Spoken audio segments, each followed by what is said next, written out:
Battle's movie is over. Time to take a look back at the most controversial gameplay change in the event, death cheat.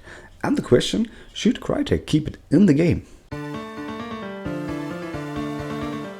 With the Deathless Moon event, the trait death cheat that was event exclusive found its way into the hearts of the players. It gave you the ability to cheat death and keep your hunter after every match. Doesn't matter if you extract or not. That meant you could keep all traits you had before and even got some trait points for the experience you earned that round, even without extracting. So even after you lost a round, you could still buy 1 or 2 traits. With all of this, reaching level 50 with a hunter was pretty easy. Another gimmick of Death Cheat was the solo revive. So if you have Death Cheat and Necromancer, you could self-revive your hunter when you played solo. That totally changed the gameplay, because now, as often as you have health chunks, you could revive, and when playing as a duo or trio, you were never sure if this hunter you killed is a solo if you didn't see any partner. But why is Death Cheat so controversial in the community? I want to try a more philosophical approach to answer this question. Hunt Showdown takes a lot of its tension out of a smart twist in the game. The game constantly tells you it wants to beat you. After every extract, you can read the sentence, "You live to die another day." That was even changed once to "solid victory," and the community wanted it back. Why? Because this sentence tells the truth. You will die. Your hunter will die in this game. And the game keeps telling you that. So it tells you the game will win. And you constantly fighting to beat the game so your hunter doesn't die. It's not the other hunters you actually fight. They are the same miserable creatures that you are, fighting for some money and a little bit of bounty and to get out alive. But the game tries to kill you with the premise that you all fight over death for a little bounty and the plague and all the zombies and hellhounds that want to kill you. But there are unspeakable damn creatures that strive for your soul.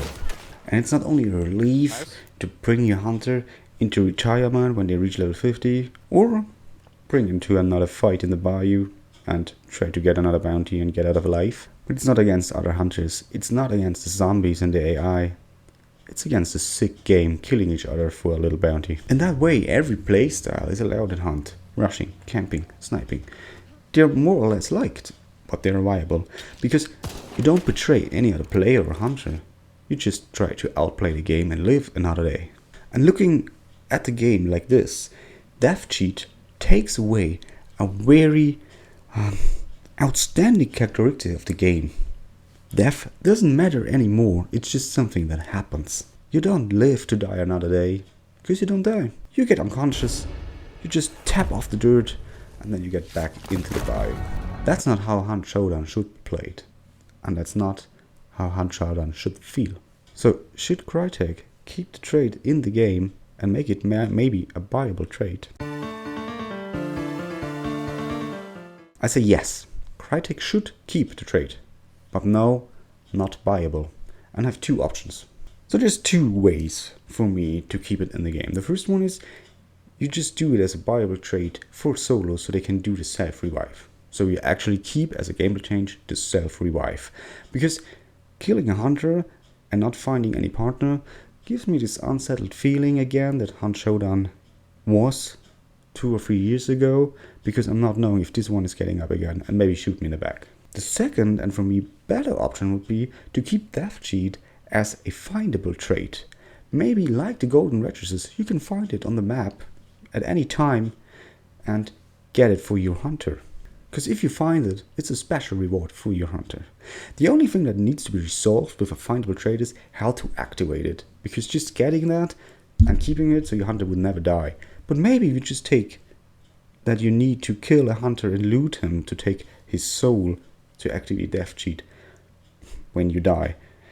Or it's by killing a boss and banishing that this activates Death Cheat. And this way, we could keep the cool trait and gameplay change, but also get Hunt Showdown back to an unpredictable game again. And I would love if Hunt Showdown would make me feel like it did 2 years ago, stressed, anxious, nervous. do you think about this idea? Should Death Shield be a findable trade like the gold registers, or should it just be a buyable trade, maybe very expensive, and you activate it by killing and looting? Let me know in the comments, and also tell me which other part of Hunt Showdown we should discuss in another video. Thank you and see you next time.